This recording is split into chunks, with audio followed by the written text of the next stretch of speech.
बड़ी ज़बरदस्त कढ़ाई रेडी हो गई है। गोश्त बड़ा अच्छा गला हुआ है, सॉफ्ट है और खुशबू भी बहुत अच्छी है। बिस्मिल्लाहिर्रहमानिर्रहीम। आज हम पकाने लगे हैं मटन कढ़ाई। तो बगैर घी के पकाएंगे आज, इसकी अपनी फैट में। तो सबसे पहले एक कुकर में 1.5 किलो के करीब मटन है, इसमें जाएगा नमक और साथ में थोड़ी सी जाएगी मिर्च 1 चमचा, साथ में जाएगी हल्दी, साथ में जाएगा धनिया सूखा हुआ। जैसे इसको बॉईल आएगा तो इसको अब प्रेशर लगा देंगे, तकरीबन 80% कुक करना है और उसके बाद फिर बाकी कढ़ाई में कुक करेंगे। यहाँ पे हमें प्रेशर तकरीबन 30 से 35 मिनट देना पड़ता है। आप अपनी जगह और गोश्त के हिसाब से खुद इसको कम या ज़्यादा टाइम कर सकते हैं।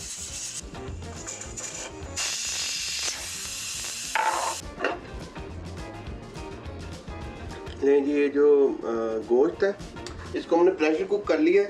ये तकरीबन 80 to 90% कुक हुआ है, अभी पूरा अभी हमारे पास कुक नहीं हुआ ये, तो इतना ही कुक करना है। यखनी थोड़ी सी वो डालते हैं ऑयल के साथ।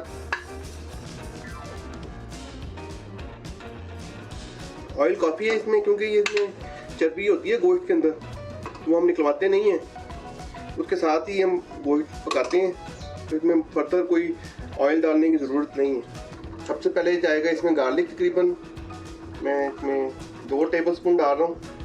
अभी इसको पकाना है। चलिए अब ये गार्लिक थोड़ा पक गया है तो इसमें अपना मटन है वो थोड़ा थोड़ा करके डालते हैं, साथ पकेगा इसके।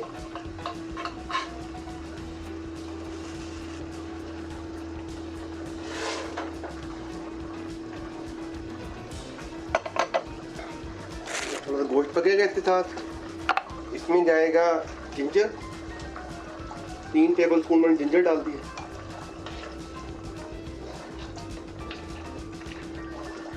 अब जाएगा इसमें थोड़ा सा जीरा, ज़्यादा नहीं, तकरीबन ½ टीस्पून, और ½ टीस्पून से थोड़ी सी कम कुटी हुई काली मिर्च, वैसे काफ़ी है।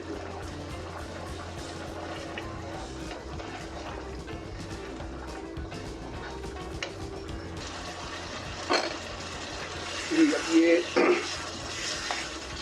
जो मसाला है इसमें अब जो ऑयल ऊपर आना शुरू हो गया है, लेकिन इसको थोड़ा सा और पकाएंगे अभी, ताकि जो इसकी जो रॉ स्मेल है वो ख़त्म हो जाए।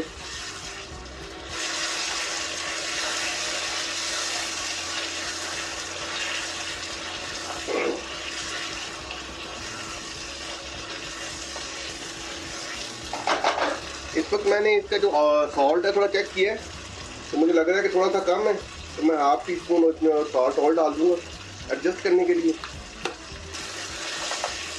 इस वक्त इसमें मैं डाल रहा हूँ तकरीबन 1/3 कप, ये मेरे पास लपन है, दही भी डाल सकते हैं।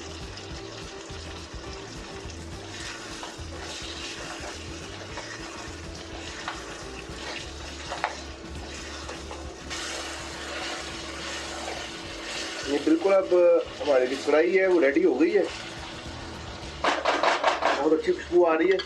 आखिर में थोड़ा सा कुटा हुआ जीरा है ये डाल देते हैं इसमें,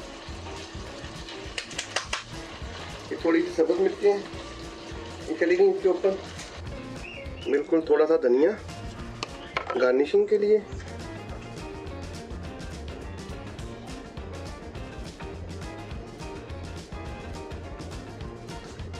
बड़ी ज़बरदस्त कढ़ाई रेडी हो गई है।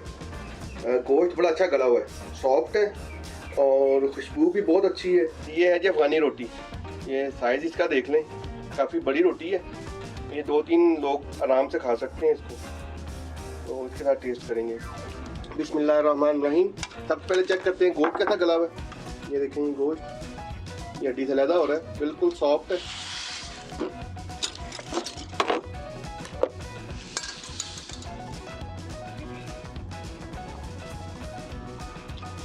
बहुत ज़बरदस्त टेस्ट है। ख़ास बात यह है कि हल्के से मसाले और घी बिल्कुल नहीं डाला इसमें, ये अपने ही घी जो फैट है मटन का उसमें पका है। बहुत ज़बरदस्त कमाल जायका है।